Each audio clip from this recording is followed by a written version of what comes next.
Bossman, so friend of the show, Coach Scott Nagy, Wright State Raiders, the Horizon League champions once more. Coach, how you doing, man? Doing great. Just waiting to see who we're gonna play. I hear that, Coach. Man, tell me this, man. How's it feel to go back again, man? You guys had a tough year in the Horizon League. Persevered through a lot of things. COVID once more a little bit there, man. And once again, man, you all got one championship in Indianapolis one more time again. Yeah, I don't want to say it's old hat because it's every time you go, it's great. It's my fifth time, but for all of these guys except for one of our players, it'll be their first time. And the player that had been previous was a redshirt that year. So I think the question would be, how do we handle it? All those things. I've been through it. I can speak to some of my experiences of it, but I want it to be more than just that was the experience. We won the tournament. We get to go to the NCAA tournament. I want it to be more than that. I want us to think about winning games and being prepared. And so as a coach, you have to get your guys pulled back around because for 2 days they've had everybody in their lives tell them how great they are. And it's my job to bring them back to earth and tell them there's things we need to work on. And I'm not interested in being satisfied and coaching guys that are satisfied. So there's work to be done. And this is a hard time of year to practice. When you don't know who you're going to play and you have 3 or 4 practices in a row, it's really hard for the players. No doubt. And so how you balance the coach between rest, big rust, get some weight room in, some shooting in, so guys still stay sharp and not lose their edge. Well, I think everybody has different philosophies on it. We like today, we took yesterday off. We normally would when we play 2 games in a row. Today we did what we call legs and lungs, where all the drills, there's no physicality, but all the drills were fast-paced, running, just keeping their lungs, keeping them in shape. And then tomorrow we'll get after it. We keep it pretty short, between 35 and 45 minutes, but we go hard. We tell the guys, don't go 75%. That's how you get hurt. Go 100%. There's a loose ball. Go get it. And then I'm a little quicker on the whistle to make sure that people don't get injured, those kind of things. But I think in order to stay sharp, you have to go hard. Most definitely, Coach. I tell you what, I see it with our team, with the Hawks here, man. 45 minutes, go hard. That's all you got to do. 45 minutes, we're done. So That's what Coach Bill tells us all the time. Go hard. 45 minutes, we're out of here. And for you, Coach, you guys played close games against Oakland, Cleveland State, and Northern Kentucky during the league year. So how is that used as a foundation and a refocus and help your guys say, hey, we've been close against these guys, so play 2 here and there. We can get the job done. Our last 3 games that we had to win, I mean, we had to beat 3 teams that all had 20 wins. And so, we were playing good teams. Oakland, we had beaten twice, so we had to beat them a 3rd time. And then when we played Cleveland State and Northern Kentucky, they had beaten us twice. And so, I always say it's hard to beat a team 3 times. I say it's hard to beat a team once, much less 3 times. All good teams. The one thing I think that really helped us, in the championship game, we were down 16 in the second half, and it didn't look very good. We weren't playing well, and they were playing great. And but we've had several games this year, and not that should be a strategy to get down in the second half, but we've had several games this year. We've been down in the second half by double digits, 14, 12, 20, and we've gotten back in all of those games. And so our players, knew we could do it. There wasn't any panic. There wasn't. They didn't give in to discouragement, which I think is easy for them to do, but they didn't. And they just started playing. They just started playing in the championship game. They quit thinking and started playing on instincts, and it didn't take us very long to make up the deficit. Now, Coach, in the huddle doing timeouts, who is the main vocal guy of the players? Because there's a lot of things are player-led. So in those huddles, who is the main ones hyping the guys saying, we got this, that we're good? We have several guys. I mean, we have 4 guys that are all juniors that have pretty much started here for 3 seasons and played a lot of minutes together. And so they're the ones, and you're right. I tell them this time of year, I should have very little voice on any of it. It's your guys' team. It's your guys' deal. It needs to be your voice. These practices need to be yours. The huddles need to be yours. And it is, those guys, they just kept a level head. They kept talking about that. And they're the ones that did it. It wasn't the coaching staff or anybody else. It was the players. Most definitely, because I already said, Coach, and I play football myself, and I know how it is. When the players are doing the coaching and checking each other, so we have a great team. Right. When the coaches have to be heavy-handed you know what kind of guys you have. And Right. I believe in a player-led environment leads to success. And like you said, a culture. You gave the guys the tools to work with. Let's just go out and do it together as one. Actually, guys have been together through these battles. So I feel like I felt like when watching it on TV, you guys had a pause about you. That you all were okay, though you were down, not where you want to be, but you was okay. Yeah, and it's been an unusual year for us in that we started out very poorly. We were 2-7 at one point, and we weren't very good. We were terrible defensively, and we've not been great defensively really most of the year, but we're better now than we were.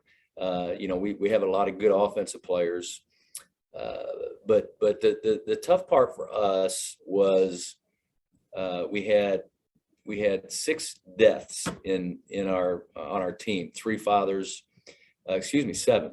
3 fathers, 3 grandfathers, and a grandmother, and all very close. All people that are very heavy in our lives, and so we just went through. There had so many guys going through emotional things. One of them was my dad, and I lost him just before the season started, and I wasn't a very good coach early because I was, I was not in a very good spot. And then, we had, like I said, a couple other fathers pass away, and then, grandparents, and but the thing about our team is when we were 2-7, our guys were still loving on each other. And I think it's easy, you see guys get up there at the podium after you win the championship, and everybody goes, we all love each other and we've been through so much. And, you hear the same thing out of everybody's mouth. But when we were 2-7, I was saying that about our guys. Our guys were loving on each other. They were pulling for each other. They were holding each other up when they were going through some very difficult things outside of basketball. And they did for me too. They were there for me too. And so I think all those things made us stronger, did bring us closer. And I do really believe it's one of the reasons why we were able to win that is because, for us, when things weren't looking good, when we were 2-7, we still stayed together. And so when we're in a championship game, we're down 16, it was easy for us to stay together. I think you said something there, Coach. When you have adversity, it's better to be close and not to get away from each other, because I think sometimes when things go bad, the human mindset is to let's split and get away. But when you come closer and be in that grind, that box together to say, hey, we're going to get through this together, that's a whole nother level of true testing of team and love and connectivity. That should be very much an example for a lot of people outside of sports and in life, period. Right. And it's obviously made it more enjoyable. Now, I've been on teams that have faced adversity and split, and somehow we still won games because we just have better players. And but this is a group that has loved on each other when it's been bad, and they haven't pointed fingers. I don't have generally. I've coached a long time. I think it's my 27th year, and usually I have a player that eats up all my attention. It's like every day this guy just is wearing me out. I don't have a guy like that on this team. And they all carry their own weight. They come with good attitudes. They're not perfect, and I got to sit on them. But I don't have a guy that just eats up all my attention. It's just been a fun group, and it's by design too. I mean, we try to recruit that way, where we don't have prima donnas and babies and people like that we got to take care of every day. And we're just in a good spot, I think, as a team and as a coaching staff. And Coach, talk about Trey Calvin, defensively, offensively, bring it to you on both ends of the floor. Tell us about that young man, what his impact has been, how he's grown as a player this year for you guys. Yeah, I would say, where he's grown is as a man, and from where he was last year, he didn't have a great season. He started for us at point guard. We had a great team, but he didn't have a great year. He wasn't very efficient offensively, and he started out this year the same way.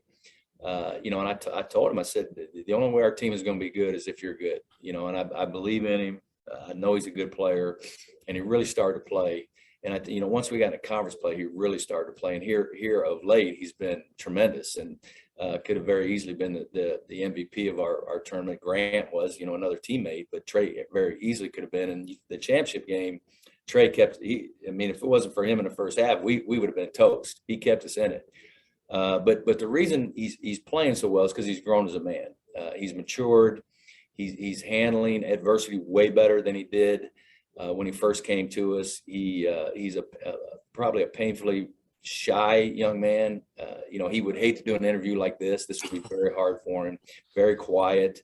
But I've watched him grow. I've watched his voice get bigger and his confidence grow and just grow as a man. And that's why he's been a better player, because he's grown as a man. Let's talk about Grant. I mean, inside there, coach, he's doing things for you offensively there, drawing attention to other guys, getting guys like Tanner open as well, helping Trey out on the point there. Talk about what Grant means to you guys, man, what he does for you guys inside there. Well, a lot. I mean, it's nice to have somebody that draws a lot of attention. Basketball, and you look at the NBA in particular, they've just gone away from post play. I mean, it's all spread it out and drive and kick and shoot threes. And we're kind of old school. We like guys that we can throw it to the post, and it kind of calms everybody down. It's hard on the defense. It forces the defense to help in. It gets guys shots on the perimeter. And Grant's one of those guys that can play with his back to basket, but he can shoot the ball too, and he handles it. Good passer, 6'9", long arms. Has had a great season. He was second team all league very easily. It could have been first team. He was second league in rebounding. I think he was fifth in the league in scoring. He led the league in block shots. So he's had a great year. He had a tremendous tournament for sure. He's a tournament MVP. But it's just nice to have somebody you can throw the ball into. We have a lot of people that can post, but he draws a lot of attention, and he's taking better care of the ball too. Yes, and he's a willing passer as well, which is good, because when you draw him double teams, you want to make sure you're hitting the right guy. So I see his IQ's grown as well since he's been with you guys as well, using his finding the right guy and finding the right shot for you guys offensively. Yeah, and I think for all our guys, they had to learn how to play without our two-time MVP, Loudon Love. And early in the year, Grant turned the ball over quite a bit. He became the center of attention. And but he's learned how to take better care of the ball. He knows when they're going to trap him, and he is a very good passer. No doubt. Well, Coach, I'll be cheering for you as always, man. Thank you for your time as always, and I hope to see you and maybe come to town, man. I'll shoot you a text as well offline here so we can hook up when you come to town, man. Okay, look forward to it. Thanks, Coach. You be safe, man. All right. Bye now.